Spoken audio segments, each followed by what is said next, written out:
Quanto tempo ainda temos? O conceito dos 6.000 anos da Idade da Terra é um conceito amplamente conhecido pelos judeus e os primeiros cristãos. Os primeiros discípulos do Messias acreditavam que o ungido iria voltar no fim de 6.000 anos depois de Adão, para reinar por 1.000 anos na Terra. Mas como calcular o ano corretamente? Mas em que ano realmente estamos? O livro de Enoque discorre sobre os períodos que a Terra iria passar até a vinda do Salvador. Os segredos de Enoque, que data antes do primeiro século depois do Messias, também chamado Enoque II, é uma tradução eslava. Nele, é dito que o Criador tinha mostrado a Enoque que a existência deste mundo se findaria aos 7.000 anos, para começar um novo descanso. O Criador mostra a Enoque a idade deste mundo. Sua existência de 7.000 anos e 8.000 anos é o fim, nem anos, nem meses, nem semanas, nem dias. E designei o 8º dia como sendo o primeiro dia criado após a minha obra, e os 7 primeiros como sendo ciclos de 7.000. E no início dos 8.000 estipulei um tempo incontável, infinito, não medido por anos, meses, semanas, dias ou horas. Segredos de Enoque, capítulo 33. Aqui Enoque fala claramente que depois dos 6.000 anos haverá um milênio onde o Messias reinará com os santos sobre a terra. Esse reino milenar messiânico se dará no final dos 6.000 anos de pecado, inaugurando o seu reino milenar durante 1.000 anos sobre a terra, e então, no 8º milênio, a eternidade se prolongará sem mais contagem de tempo. 1.000 anos é igual a um dia para o Criador. Pedro diz em sua segunda carta: Amados, não ignoreis uma coisa, que um dia para o Criador é como 1.000 anos, e 1.000 anos como um dia. Sabendo primeiramente isto, que nos últimos dias virão escarnecedores, andando segundo as suas próprias concupiscências, e dizendo: Onde está a promessa da sua vinda? Porque desde que os pais dormiram, todas as coisas permanecem como desde o princípio da criação. 2 Pedro 3, verso 3 e 4.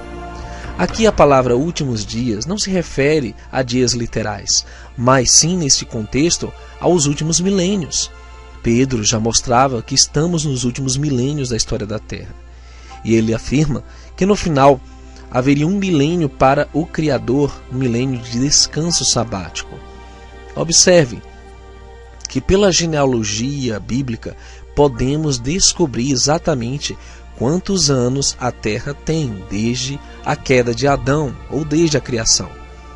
A genealogia está citada de Adão ao Messias. Pela Bíblia, no livro de Gênesis capítulo 5, temos os primeiros patriarcas e suas idades mencionadas até sua morte. Em Gênesis 10, temos ali a citação de outras gerações e que culminaram após o dilúvio com a geração de Abraham ou Abraão, em Gênesis capítulo 11. Em Mateus capítulo 1 e Lucas 3, nós temos a genealogia do Messias sendo descrita desde Adão até a sua vinda. Portanto, temos como nos situar na contagem profética exatamente no ano específico em que estes 6.000 anos findarão. Mas observemos algo muito importante. Nos primeiros 2.000 anos de história da Terra, temos uma intervenção do Criador sobre a humanidade muito importante. Sim, aconteceu o dilúvio. A história de Noé, no ciclo 40 do jubileu do Criador, Noé morreu no ano 2000 no calendário crescente. Em 2006 a.C., no calendário mundi decrescente. Gênesis 9:29 afirma que foram todos os dias de Noé 950 anos e morreu. Agora observe com atenção. Nos primeiros 4.000 anos da história da Terra, o Criador causou uma grande interferência na história da humanidade. Sim, ele nos enviou seu Filho. Isso mudaria o curso de toda a humanidade por toda a eternidade sem fim. E a partir do batismo do Messias e Yahushua, temos o ano de número 4.000. Esse foi o ciclo 80 de jubileus. Jubileus representam 50 anos, onde ele iniciou o seu ministério aos 29 anos e meio, no ano 27 depois de Cristo no calendário comum. Assim, as escrituras relatam em Lucas 3, 23, que aconteceu que, como todo o povo fazia mikvê, imersão, sendo imergido até Vilá, também Yahushua orando, o céu se abriu. E o Espírito Santo desceu sobre ele, e ouviu-se uma voz do céu que dizia: Tu és o meu filho amado, em ti me comprazo. E o mesmo Yahushua começava a ser de quase 30 anos, sendo, como se cuidava, filho de Yosef e Yosef de Eli. Note, o Messias tinha quase 30 anos. Isso é uma data muito importante, porque o calendário comum marcava 27, mas ele já tinha 30 anos, ou seja, nós temos uma margem de erro de 3 anos e meio, portanto, sabemos que 2000 anos após o batismo do Messias, culminaria em 2027 no nosso calendário. Mas como ele tem uma margem de erro de 3 anos e meio, sabemos que a data limite da história de pecado na humanidade está determinada até o ano de 2023. No fim dos 6.000 anos, ocorrerá a vinda do Messias. São 120 ciclos de 50 jubileus, exatamente 2000 anos após seu batismo. Isso se dará no ano 2023, no 7º mês. Assim, nós temos que calcular 3 anos e meio do reinado do Anticristo, como está vaticinado pelo profeta Daniel e o profeta Yohanan em Apocalipse, Guiliana, Revelação. Ocorrerá a vinda do Anticristo em 2020. São exatamente 1997 anos depois do batismo do Messias. O Anticristo reinará 3 anos e meio antes de 2023 depois de Cristo. E foi-lhe dada uma boca para proferir grandes coisas e blasfêmias, e deu-se-lhe poder para agir por 42 meses. Apocalipse 3, verso 5. E então será revelado o iníquo, a quem o soberano desfará pelo assopro da sua boca, e a aniquilará pelo esplendor da sua vinda. A esse cuja vinda é segundo a eficácia de Satanás, com todo o poder e sinais e prodígios de mentira. 2 Tessalonicenses 2, 8, 9. Sim, amados, já estamos perto da manifestação do Anticristo. Ele tem de se manifestar e cumprir seu reinado de 3 anos e meio para demonstrar a diferença entre sua proposta de governo e aquela que o Messias veio fazer por nós. Executar o plano da salvação e mostrar que tipo de reinado é o reino do céu. Nós não podemos confundir que existirão 7 anos de reinado do Anticristo. Alguns pressupõem isso a partir de um único texto isolado e mal interpretado de 7 anos do Anticristo. Mas as Escrituras apenas citam 1260 dias, ou 42 meses, ou 3 anos e meio. Como as pessoas vão aceitar uma moeda única, um governo mundial e uma religião mundial sem que haja uma enorme crise sem precedentes, que coloque toda a humanidade de joelhos? Vamos por partes.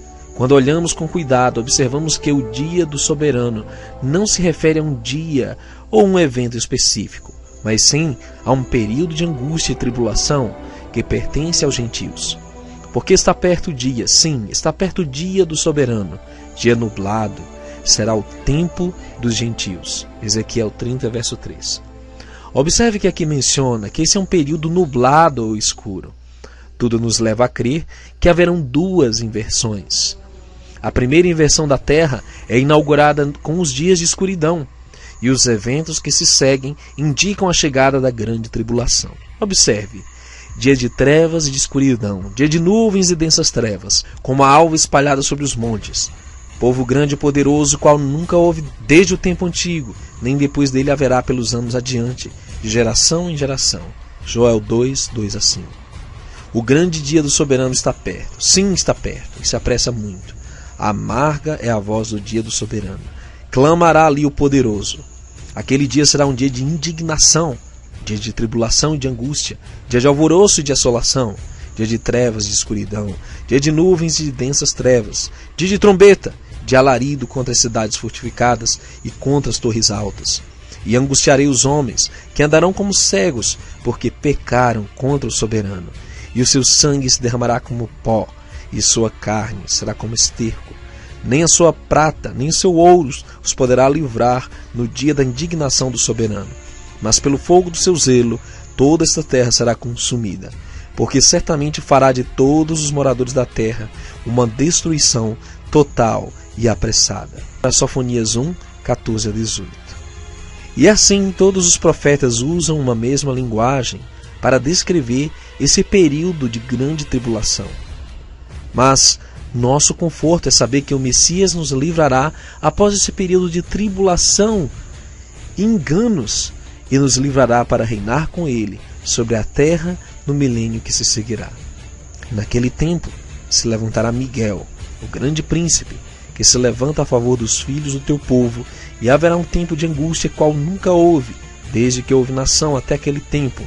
Mas naquele tempo livrar-se-á o teu povo, todo aquele que for achado escrito no livro.